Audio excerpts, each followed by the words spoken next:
Oh, isn't that nice? Does anybody know these two gentlemen in the room? If you don't, let us know. You shouldn't be here if you don't. It's great to have you guys. Yesterday, I was very proud to nominate Judge Amy Coney Barrett to the United States Supreme Court. She's one of our nation's most brilliant legal minds, and I think she'll do very well. We're moving along very quickly. Tremendous unity in the Republican Party. It's the consequence of winning elections, which we did very substantially, both in the Senate and obviously in the White House. And I think we're going to take back the House. I believe that very strongly. Kevin is doing a fantastic job. And I really believe we're going to take back the House. And we're all working very hard on that. We have noticed some comments made in the media about my incredibly qualified nominee, Amy. The New York Times said her religion is not consistent with American values. She's Catholic. It covers a lot of people. It's a very disgraceful thing to say. Some of the comedians, I don't think they're comedians because comedians are supposed to be funny. They're not funny, like, at all. They're nasty, they're mean, and they think they're funny. And someday, hopefully it's in 5 years, but someday when I'm not here, they're going to be off television because their ratings, which aren't very good anyway, but their ratings are going to go down like you've never seen before. That includes a lot of others also. In fact, I'm sort of waiting for the New York Times and the Washington Post, ABC, CBS, NBC, CNN, MSDNC. I'm waiting for them to endorse me because if they don't, they're going to drop with a thud. Like, you know, it was supposed to have happened long ago, and then we won a race, and it was a great victory. And I think we've never had a more energized base. I don't think so. Nobody's ever seen anything like it. The rallies that we're having are incredible. We call them protests. They're friendly protests. We don't want to call them rallies, but the friendly protest rallies have been incredible. People, I don't think anybody's ever seen anything like it. And this is still long before an election. This isn't like the evening before. These are long before an election. The incredible crowd we had in Pennsylvania and Virginia, in every state, no matter where, North Carolina, Florida, no matter where we go, we're having crowds like nobody. I don't think anybody's ever gotten before, ever, not even close. There's a level of enthusiasm in Iowa today with the tractors, thousands of tractors in different states, the boats, thousands and thousands of boats, boaters for Trump, tractors for Trump, farmers for Trump. It's really been very nice to see the level of enthusiasm. I thought, though, on the religious situation with Amy, I thought we settled this 60 years ago with the election of John F. Kennedy. But seriously, they're going after her Catholicism. I will stand with her, fight with her, and we will make sure that these attacks stop because it's unprecedented. They're basically fighting a major religion in our country. This is incredible. Fighting any religion, fighting Catholicism is just incredible that they can be doing it. Are you Catholic, Rudy? 29 Supreme Court vacancies have occurred during an election year or before an inauguration. In every single instance, going back to George Washington, the president has performed his constitutional duty and nominated a justice. And in almost every one of these cases over the past 230 years, where the president and the Senate were the same party, the justice, as you know, that justice was confirmed.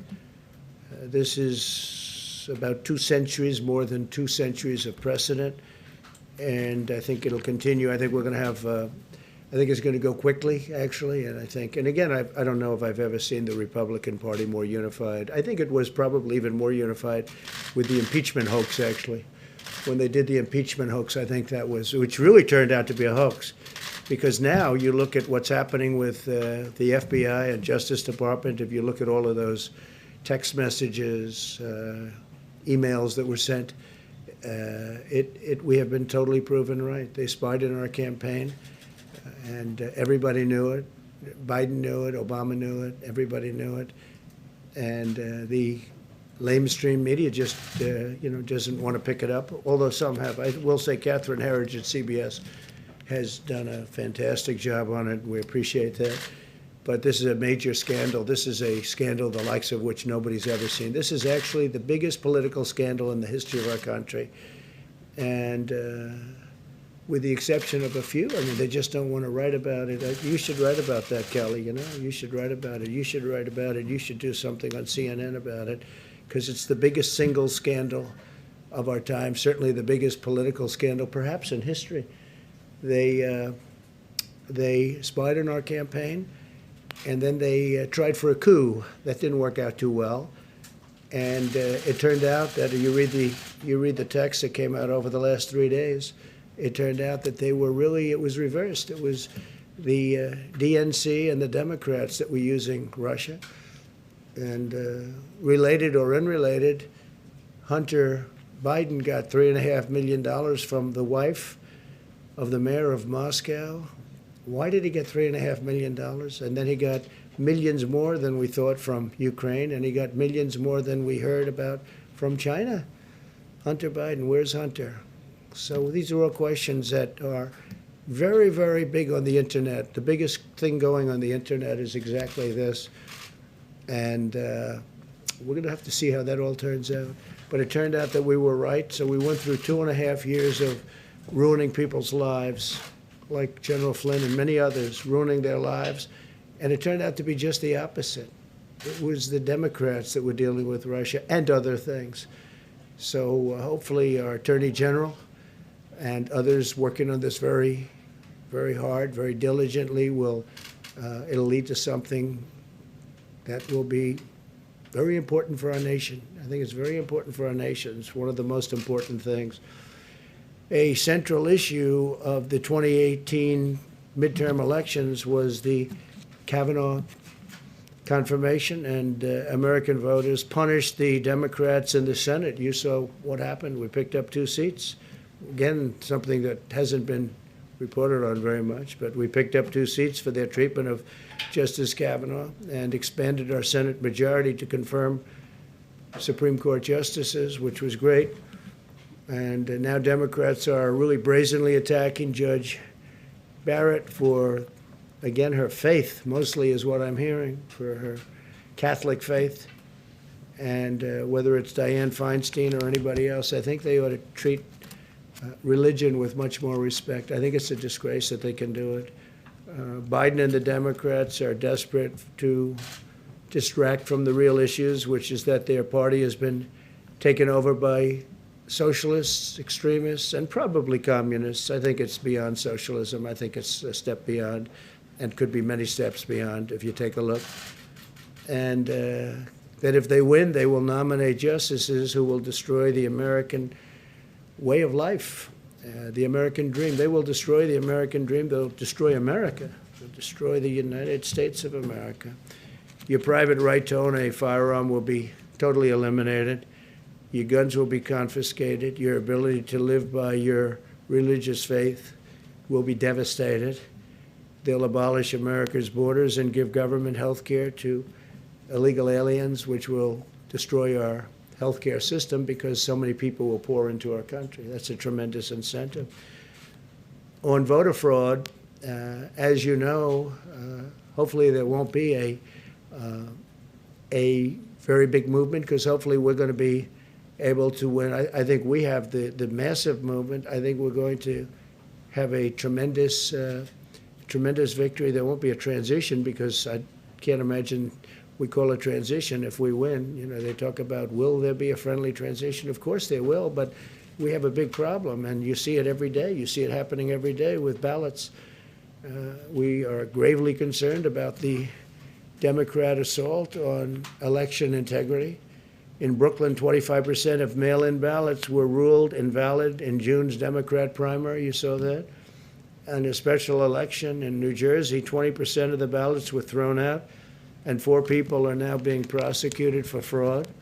It's all in the mail-in ballots. 35,000 mail-in ballots were rejected in Florida's primary, and 100,000 were rejected in California, and that's just the beginning. A week after Pennsylvania's primary, half of the counties were still counting ballots, and you'll be counting them here because this is a much bigger version of all of that. Just last week, a number of discarded military ballots were discovered in Pennsylvania. All of the recovered ballots, these were ballots that were thrown out, had been cast for a person named Donald J. Trump.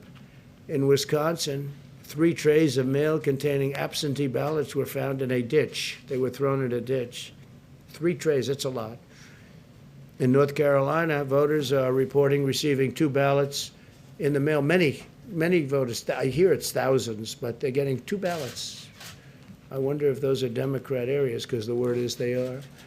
In Iowa caucuses last winter, you know what happened there? You all reported on it, I think, very well, right? You remember that? No. It was not good, right? But in Iowa, they still don't really know who the winner was. I think they called somebody eventually, but it was many, many weeks later. But they really have no idea, and that's being continuous to be, and that's little. That's just a small, that continues to be litigated in Iowa. They can't run a simple caucus, yet now they're trying to radically write election laws nationwide just weeks before the presidential election. I heard in New York today that Governor Cuomo wants to try and simplify the ballots because he thinks they're too complicated. And all of that, I agree with him. I think that's good, but you don't do that now. The ballots are starting to come in, and it's not. You can't do it now. It's too late. Joe Biden and the Democrat extremists oppose all of these efforts to ensure election integrity. They oppose voter ID. Think of it, voter ID. They want a picture. You have a picture for almost everything nowadays, but they don't want a picture. You had a picture to get into the Democrat National Convention. You had a card with your picture on it. Did you know that, fellas? You have to get into the Democratic National Convention, you have a card and your picture is on it. But they don't want it for voting, which is a very sacred right. We want proof of citizenship, a Social Security number requirement. They don't want any of this to happen. And they want no signature verification. They don't want to have a verified signature. So they want none of the safety valves that you would have. Think of it. They oppose voter ID. They oppose proof of citizenship. They oppose a Social Security number and requirements for Social Security numbers as a safety valve. And they oppose even simple signature verifications. They don't want to have signature verification.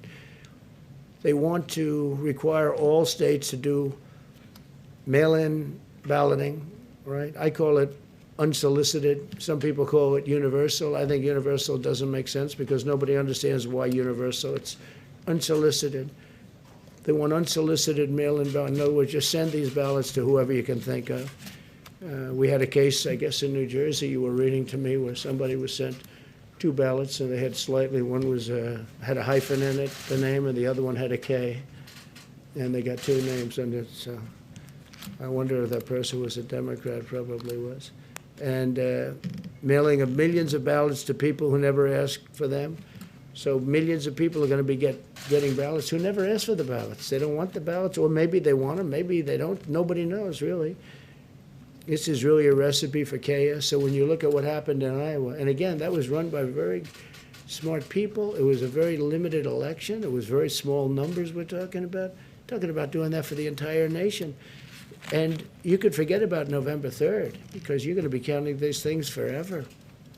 And it's very dangerous for our country. So certainly transition, we all believe in transition. We believe not only in transition, but a very friendly. But when the ballots and when the system is rigged, which it is, obviously it is, and the only one that knows that better than me are the Democrats.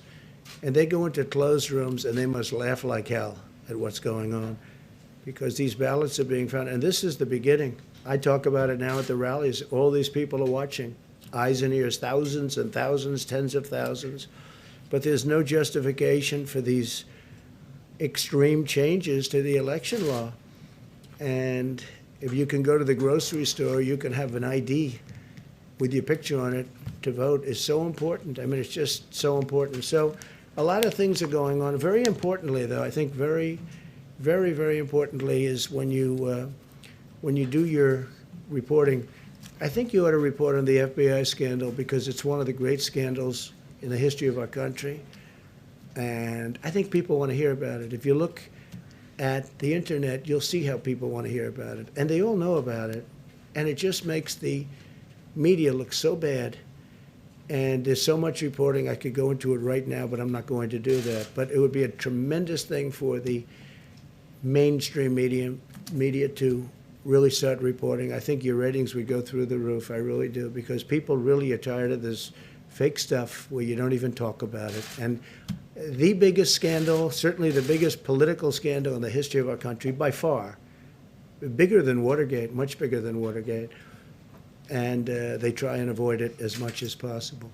It's getting very hard to avoid. So we'll take a couple of questions, and you may have a question for these two very wonderful people, brilliant people from the standpoint of politics, I would say, and law. And if you have anything for Kayleigh, we'd love to do that. Go ahead, please. Bill? Thank you, sir. Last Wednesday, when you were speaking to the attorney generals, you said that you hoped federal judges were watching what was going on with mail-in ballots. Do you hope that Amy Coney Barrett is watching as well? I do. I'm sure she is. I think everybody is. I think everyone in the country. I think we've made it a very big issue. And it's an issue that the Democrats tried to get away with. I don't think they're getting away. I mean, so many reports now of phony ballots, that I don't know if it would have been reported before. But all of these rallies, we had thousands of people last night, as you know. And we're in Harrisburg, Pennsylvania. The night before, we were in Virginia. I mean, those crowds are, whether it was 35,000 or 30,000, those crowds are massive. And that's on very short notice. All of those people are watching. We have eyes and ears now that we wouldn't have had if we didn't bring it up. So no, I'm sure she's watching, and I'm sure that everybody's looking at it. I think it's just common sense. Go ahead, Phil. A quick follow-up. Did you discuss the election with her? No, I didn't. I just didn't think it would be appropriate. And I've watched over the years as presidents would interview and talk and make a decision on a Supreme Court justice. And I was actually surprised they wouldn't talk about various things like Roe. They wouldn't talk about, things that are very important. They think it's inappropriate to talk about them. I don't know that it's inappropriate, but I've gone by that custom. Go ahead, Phil. Thanks, sir. Democrats are arguing that ACB puts in danger not only Roe v. Wade, but a number of other decisions.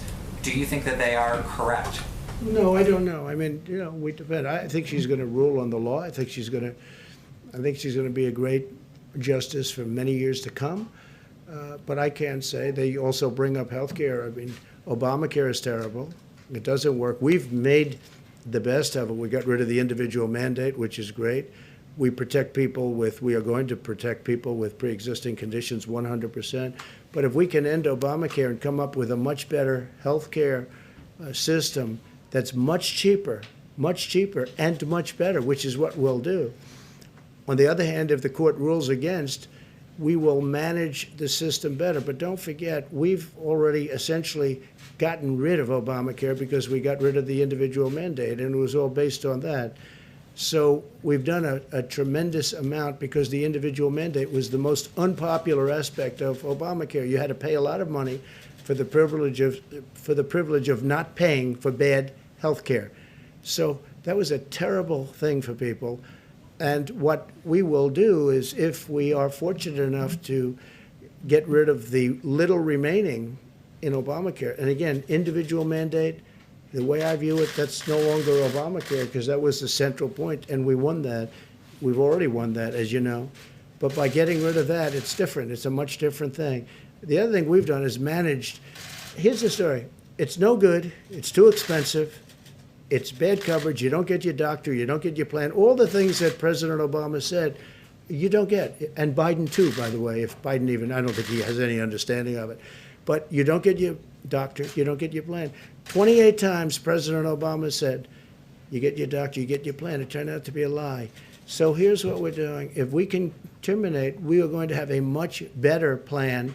And you will have your doctor, you will have your plan, you'll have a lot of things that you don't get with Obamacare. Yeah. Really quickly, sir, you've said this numerous times, but do you really believe that Joe Biden will be on any type of performance-enhancing drug ahead of the debates? or are you just joking? No, not joking. I mean, I'm willing to take a drug test. I think he should too, because he's had a very uneven. I watched him with some of when he was with, debating Pocahontas and Harris, who treated him so badly. But I watched him, and he was out of it, right? And then I watched him against Bernie Sanders, and he was okay. I mean, he wasn't great, but he wasn't terrible. He was okay. A far cry from the way you know what I'm saying. I mean, if you look at some of those debates, I said there's no way he can continue. He can't continue. Then all of a sudden he debated crazy Bernie Sanders, and you know what? The truth is he was okay. And I said, how did he go from there with those horrible performances to where he was okay? And I always joke, but it is true. He was no Winston Churchill in debating, but he was fine. And people say he was on performance-enhancing drugs. A lot of people have said that. A lot of people have written that. So take a look at it. Take a look. Why don't you just check it? You can check out the internet. You'll see plenty of people say it. And whether he is or not doesn't matter. But I would love to take a test, and he can take a test too. Mark, go ahead, please. Yeah, so we'll start with debate. Obviously, it is coming up. How are you preparing? Is somebody playing Joe Biden in the debate with you? Are you doing debate prep at all? Yeah, we are. We're doing it. These two gentlemen have been helping. Kaylee's there. Who plays Biden for you? I mean, who? I would say maybe a combination of these two, and either one of them is about 5 times smarter than Sleepy Joe. But we had a little debate prep before we came here. I think this whole thing, though, is debate prep. What I do is debate prep every day. I'm taking questions from you people all the time. I mean, I've taken a lot of questions from you over the last number of years, and he doesn't. I watched the way he was treated on MSDNC on Friday. I guess he did it live, and it was disgraceful. It was an embarrassment. I know her, and she's a pretty tough reporter. The way she was helping him along with us, it was so obvious what was going on. She was helping him. She was giving him a question and then helping him to answer the question. I know her very well. She doesn't do that. It was embarrassing, and people don't talk about it. I mean, play some of those clips, play some of those answers, the answers where he wasn't able to give an answer, and she's pushing him. She's pushing him. They never do that with me, I can tell you, but I don't have the kind of problems he has. How many hours would you say you've spent on I debate don't know, prep? a little time. I mean, not a lot. More or less than I'm 16. running a country. I don't have the luxury. I watched other people over the years. I watched one sort of fairly recently, not too long ago, go into a cabin, lock himself into a cabin, and he came out and he wasn't very effective. He had so many things going on. Sometimes you can go too much in that stuff. Sometimes you can go too much. I mean, look, I've never debated before, but then I debated a lot 4 years ago. And if you look at the polls, those polls that come out, hundreds of thousands of people in Time Magazine and all of the different polls, I think there's about 7 or 8 of them. According to those polls, I won every debate, every single debate. In the primaries, and then when I debated Crooked Hillary, I won every debate. I mean, this isn't me saying, I felt I did, but this isn't me saying, this is the polls. You had Time Magazine poll, you had this, that, and I guess they take them off the internet or they get phone calls or something. But according to that, I won every debate. And I felt I did. But I understand the subject. Now, Chris is tough. I hope that Chris is going to be equally tough on Joe Biden. But I watched the young lady who I won't say her name, but it was embarrassing the way she was getting him along. So I just asked the question about drugs. I think it's something that would be appropriate because you can't have a president that needs that kind of help. One question. If you do have a president that needs that kind of help, when you've got to deal with Putin and you've got to deal with President Xi of China and you have to deal with Kim Jong-un, and by the way, do you notice there's no war going on with North Korea, which everyone thought would be in about 1 week after I came to be president. They thought it was going to happen immediately. No war. And that's saving perhaps millions of lives, not just, they were saying, 50,000 people. No, millions and millions of people could have died. Chris will definitely have tough questions, and one of the ones that's going to likely everybody's going to be talking about is there's a New York Times story that came out about an hour ago that says that when you came into the White House, you were paying about $750 a year in federal income tax. They are not releasing they're not publishing the tax returns. They're not showing that out there. They're saying to protect their sources. In your tax return, sir, does that sound right that you were paying a couple $100s a year in federal income taxes? No, it's fake news. It's totally fake news. Made up, fake. We went through the same stories. You could have asked me the same questions 4 years ago. I had to litigate this and talk about it. Totally fake news. No, actually, I paid tax. And you'll see that as soon as my tax returns. It's under audit. They've been under audit for a long time. The IRS does not treat me well. They treat me like the Tea Party, like they treated the Tea Party. They don't treat me well. They treat me very badly. You have people in the IRS, they treat me very, very badly. But they're under audit. And when they're not, I would be proud to show you. But that's just fake news. The New York Times tried it, the same thing. They want to create a little bit of a story, they're doing anything they can. Not only that's the least of it. I mean, the stories that I read are so fake. They're so phony. Did they tell you this was going to come out today? No, I didn't know anything about it. Mr. President. I think somebody said they were going to do a negative. Mr. President. They always do. They only do negative stories. I don't think I used to get good stories in the New York Times when I ran for office, and I happened to be conservative Republican. I don't think we've had a good story. They predicted my loss 4 years ago. They then apologized for their bad reporting. Then they predicted the FBI and all of these things. That's now proven to be a hoax, a complete hoax. They got Pulitzer Prizes along with the Washington Post. They should give all those Pulitzer Prizes back because everything was wrong. I mean, it was so bad. Their reporting was so bad, they were wrong. It was exactly the opposite. Now, there are people that should get Pulitzer Prizes. Solomon, Carter. They're not in the business of Pulitzer Prizes, but Sean Hannity got it right. Lou Dobbs got it right. Laura got it right. Many people Tucker got it right. There were many people that got it right. I don't know what they get other than a great salary and great ratings. I mean, I don't know what they get. Please go ahead. Federal tax in Thank you, sir. 2016. Jordan, go ahead. Yes, thank you. On the New York Times story, though, you have to understand that when Americans read that you may have paid only a few $100s in federal income tax per year, that seems very low for someone who's a billionaire. So how much? I mean, well, can you give basically, people they're an saying I idea- paid nothing. Can you give people Yeah. an idea Yeah. of how much you actually are paying? Yeah, basically, well, first of all, I paid a lot, and I paid a lot of state income taxes, too. The New York State charges a lot, and I paid a lot of money in state. It'll all be revealed. It's going to come out. But after the auditors, they're doing their assessment. We've been negotiating for a long time. Things get settled, like in the IRS. But right now, when you're under audit, you don't do it. You don't do that. So we're under audit, but the story is a total fake. And all of this, we had the same exact questions, usually asked by the same people, and that took place 4 years ago. You remember, this was so well litigated. It's incredible. If you look at the filings I think I have 108 pages of filings for all these different companies that do very well, obviously, because the filings, and nobody talks about that. You'll learn much more if you look at those filings, and we have to file every single year. But you'll learn much more if you look at those filings. Those filings are very complete. They're very big. They're very powerful. They're very accurate. And those are the filings that you'll learn much more.